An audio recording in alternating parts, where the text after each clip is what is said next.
Assalamualaikum warahmatullahi wabarakatuh. Halo, kembali lagi bersama saya Deden Cahyadi di video konten pembelajaran guys.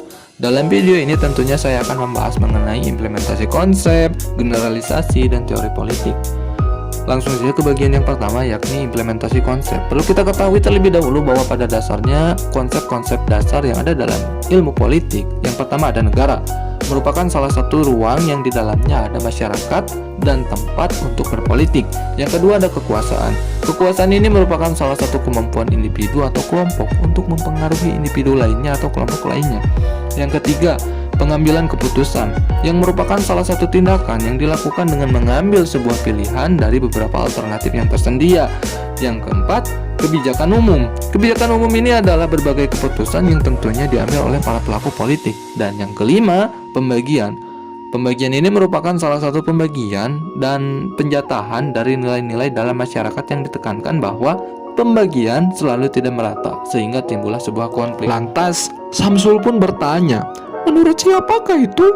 Dan kasih tahu salah satu contohnya dong.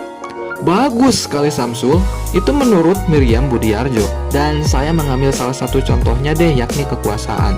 Contohnya seperti seorang Cahya yang menjadi pemegang perusahaan terkenal dan sukses tentunya berhak menegur para karyawannya ketika mereka melanggar sebuah aturan. Seperti itu Samsul, bisa dipahami? Bisa Pak. Baik, saya lanjutkan mengenai generalisasi politik. Berikut merupakan contoh yang berkaitan dengan generalisasi politik yang sebagaimana ditulis oleh Banks dan Klein. Yang pertama, di dalam setiap kehidupan masyarakat dan lembaga, peraturan dan hukum akan terus tumbuh untuk mengendalikan tingkah laku para individu atau warganya.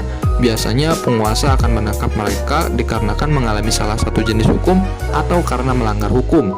Yang kedua, penguasa akan cenderung menolak setiap perubahan yang ada ketika penguasa merasakan akan terancamnya kekuasaannya dan pengaruh mereka, seperti itu.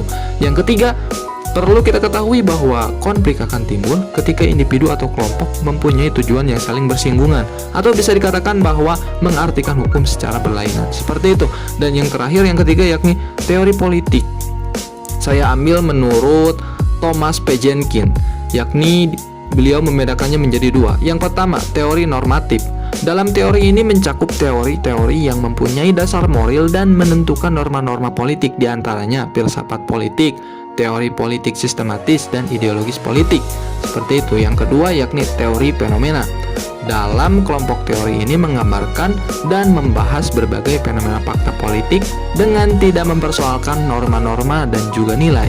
Tamat, ending yang sangat mencapaikan.